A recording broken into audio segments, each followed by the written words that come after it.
உடைய குடலில் 2 முதல் 6 கிலோ வரைக்கும் கெட்டுப்போன கழிவுகள் சேர்ந்திருக்குன்னு சொன்னா நம்புவீங்களா? இது ஒரே நாள்ல சேர்ந்தது கிடையாது. பல மாதங்களா, பல வருஷங்களா உங்க உடலுக்குள்ள விஷமாக மாறியிருக்கு. இதனால்தான் உங்களுக்கு வயிறு உப்புசம், கேஸ் பிரச்சனை, அதிக சோர்வு, அசிடிட்டி போன்ற பல பிரச்சனைகள் வருது.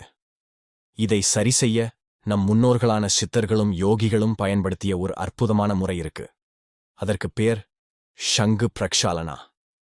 நாம் இதை சுகபேதி என்று எளிமையாக அழைக்கலாம்.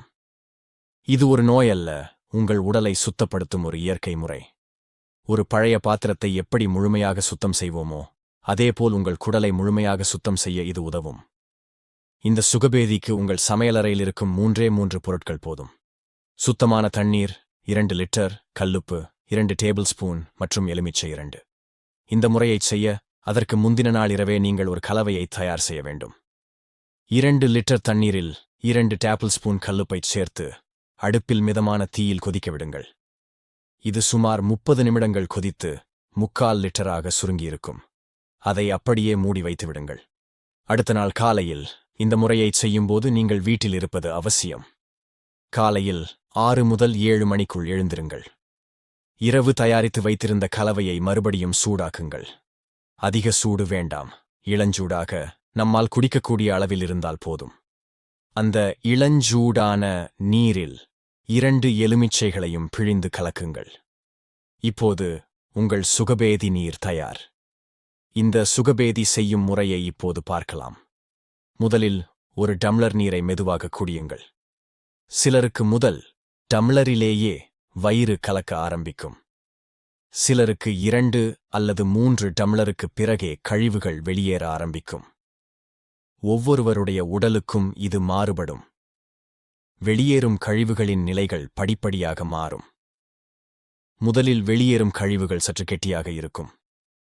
அரை மணி நேரம் இடைவெளி விட்டு அடுத்த டம்ளரை குடியுங்கள். அடுத்த டம்ளரை குடிக்கும்போது கழிவுகள் செமிசாலிட்டாக, அதாவது நீர் கலந்த கெட்டியான நிலையில் வெளியேறும். அதன் பிறகு கழிவுகள் மஞ்சள் நிறத்தில் தண்ணீர் போல வெளியேறும். இறுதியாக நீங்கள் குடிக்கும் தண்ணீர் எப்படி இருக்கிறதோ அதே நிறத்தில் தெளிவான நீராக வெளியேற ஆரம்பிக்கும். இதை நீங்கள் கவனித்ததும் உங்கள் குடல் முழுமையாக சுத்தமாகிவிட்டது என்பதை புரிந்து கொள்ளலாம். உங்களுக்கு தெளிவான நீர் வெளியேற ஆரம்பித்துவிட்டால் அதன் பிறகு உப்பு நீரை குடிக்க வேண்டாம். இந்த செயல்முறையின் போது நீங்கள் உட்காராமல் நடப்பதோ ஓடுவதோ அல்லது உங்கள் உடலை முன்பக்கமாக குனிந்து பக்கவாட்டில் சாய்த்து அசைப்பதோ நல்லது. இது கழிவுகள் வெளியேற எளிதாக உதவும். இந்த உப்பு நீர் ஐசோடோனிக் என்று அழைக்கப்படுகிறது. அதாவது உங்கள் இரத்தத்தில் இருக்கும் உப்பின் அளவு போலவே இந்த நீரின் உப்பின் அளவும் இருக்கும். எனவே இந்த நீர் உங்கள் குடல் சுவர்களால் உறிஞ்சப்படாது. உள்ளிருக்கும் கழிவுகளை வெளியேற்றுவதற்கு மட்டுமே இது பயன்படும். ஆகையால் உங்களுக்கு வாந்தி, மயக்கம், உடல் சோர்வு போன்ற எந்த பிரச்சனையும் ஏற்படாது. சுகபேதி செய்து முடித்ததும் உங்கள் வயிற்றுக்கு 2 மணி நேரம் ஓய்வு கொடுங்கள். அதன் பிறகு பசி எடுத்தால் எளிதில் செரிமானமாகும் உணவுகளான மென்மையான கஞ்சி, இட்லி போன்றவற்றை உண்ணலாம். காஃபி, டீ போன்றவற்றை அடுத்த 3 மணி நேரத்திற்கு தவிர்த்து விடுங்கள். இந்த சுகபேதியை நீங்கள் ஒரு முறை செய்த பிறகு அடுத்த 3 மாதங்கள் கழித்து ஒரு முறையும் பிறகு 6 மாதங்களுக்கு ஒரு முறையும் செய்வது நல்லது. ஒரு முக்கியமான எச்சரிக்கை: இந்த முறையை கர்ப்பிணி பெண்கள், அல்சர், இதய நோய், கிட்னி பிரச்சனை உள்ளவர்கள் அல்லது சமீபத்தில் அறுவை சிகிச்சை செய்தவர்கள் பயன்படுத்தக்கூடாது. உங்கள் குடல் ஆரோக்கியமாக இருந்தால் உங்கள் உடல் ஆரோக்கியமாக இருக்கும்.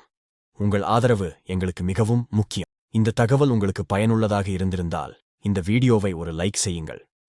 தொடர்ந்து இது போன்ற பயனுள்ள ஆரோக்கிய தகவல்களைப் பெற எங்கள் சேனலுக்கு சப்ஸ்கிரைப் செய்து அந்த பெல் ஐகானையும் அழுத்துங்கள். உங்கள் அன்பான நண்பர்கள் மற்றும் உறவினர்களும் ஆரோக்கியமாக இருக்க இந்த வீடியோவை அவர்களுடன் ஷேர் செய்யுங்கள். உங்கள் ஆதரவுக்கு மனமார்ந்த நன்றி.